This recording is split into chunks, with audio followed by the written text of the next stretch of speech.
This is a short one, but the truth. When I was really young, maybe around 6 to 7 years old, I was terrified to sleep by myself. Nightmares used to be a normal occurrence when I was growing up, and not just basic ones, almost lucid, as well as a non-stop feeling of being watched. One night in particular, I was woken up by one of these and was crying.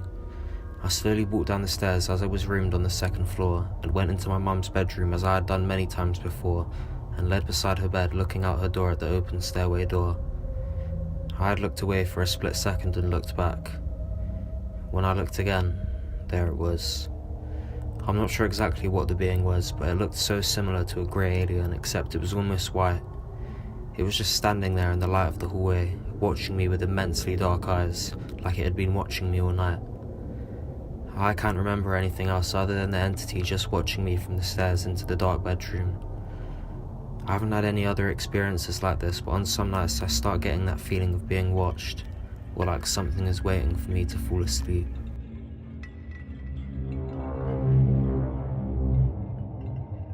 When I was 11, 2001, my grandparents moved from Florida to Tennessee to be closer to my father, as they were approaching 80 and my grandfather had been having heart problems.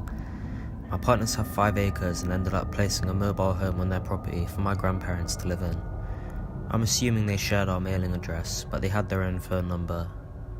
About a year after moving, my grandfather had a stroke while walking down his stairs on the front porch. The ambulance was called, he went to hospital, and died about a week later. My grandmother was very brittle diabetic and my grandfather took care of her. She lived almost another year after he died. A few months later, in the middle of the night, there's a knock at the front door. My bedroom is right next to the living room, so I immediately woke up. I run to my parents' room and tell them someone is at the door. My dad answers the door and it's a police officer responding to a 911 call. They had received 2 call and then hung up calls from my grandparents' telephone number.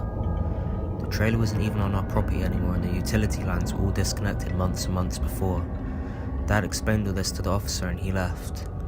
It happened again not even a week later, then never again. This is kind of simple, but damn, has it always scared the hell out of me.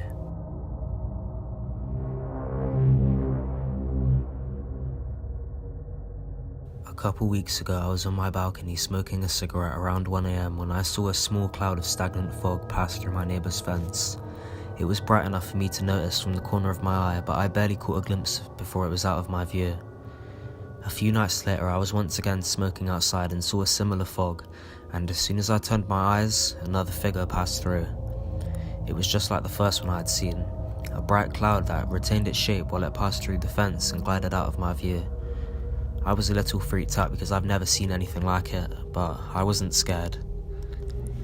A few days ago, I was at my job in a small cafe when I noticed a tall shadow walk across the hallway leading to the back area. I was alone at the time and went to check it out when I noticed a small jar on the floor with a plant in it was knocked over. I tried to think of a reasonable explanation for what I saw. The light bulbs were going out, a customer might have knocked it over unknowingly, etc. When my coworker arrived, I went into the basement to put some towels through the wash, and right before I closed the lid to the washer, one of the dryers next to me rocked back and forth a few times, then slammed onto the ground. I ran up and told my coworker, who then told me she has always felt uncomfortable being in the shop alone, but nothing like that had ever happened to her. I've had a number of weird encounters with shadow figures and sleep paralysis when I was younger, but that was all questionable. Now that I'm older, it's becoming increasingly difficult to discern if what I'm experiencing is rational or unexplainable.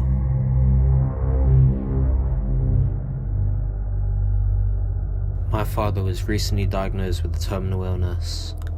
He was doing very well there for a long time, but in June of last year is when he started to go downhill. Ever since, I've been checking on him constantly. I live in another town. And during our last phone conversation, he started telling me about the man in the black coat that's in his house. He told me that he sees him out the corner of his eye a lot, and that the dog constantly stares at the back of the living room as if something is there. Last Christmas, we were taking pictures in the den, and while my sister had her phone on ready for pictures, a huge orb flew right in front of her screen. After going to visit him a few days ago, I've personally seen this man out of the corner of my eye as well as in my dad's bedroom. I'm afraid of who or what it could be. I don't know if this is an evil spirit waiting for my dad to get weak enough to finish him off, or what it could be. A few months before my grandfather passed away, 20 plus years ago, he saw the same thing. I've heard there are some ghosts that haunt bloodlines, but if so, then who was this person when they were alive, if they even walked the earth as a human? I'm getting really scared about the whole thing, and anything that could shed some light on this would be greatly appreciated.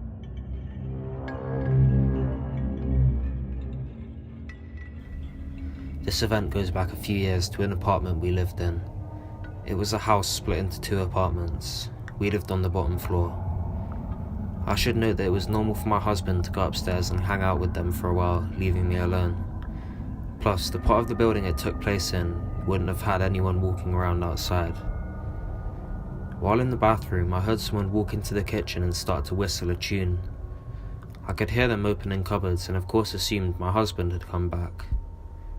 The whistling stopped for a few seconds, and then they started the tune from the beginning. They stopped again, cutting the tune short, and started again after a few seconds. At this point, I noticed that it sounded the same, and I mean exactly the same. This happened a couple more times, each time the tune getting shorter until it was nothing, but then repeating the first note over and over again in fast succession while getting close to the bathroom. I looked at the door handle and tried to brace it so nothing could open it. The whistling got faster and faster, then held the last note at an unhuman pitch that distorted. The note was held for so long that I thought I would be trapped in the bathroom until someone came down. Then silence. I'm not sure how long I paced around the bathroom for before I got up the nerve to open the door, but it felt like a while. Whenever I'm by myself and hear whistling, it makes me freeze in place, hoping it's not coming back.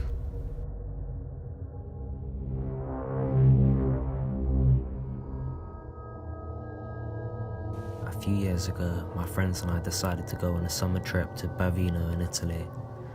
We rented an Airbnb, a beautiful old villa. It was called Villa Anna, and we never knew why because the host did not speak English.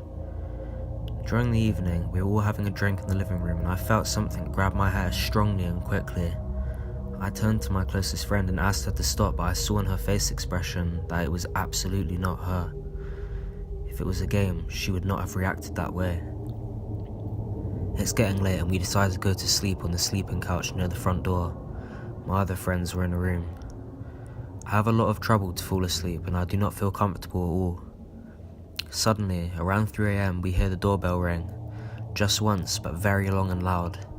I was very scared and I told my friend that we shouldn't open the door because it was creepy to ring people's doors this late.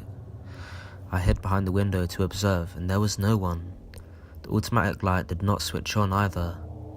We did not even hear footsteps behind the door after the sound. Terrified, we went to see our friends in their room. They were awake, but they did not hear anything, and it was a loud noise.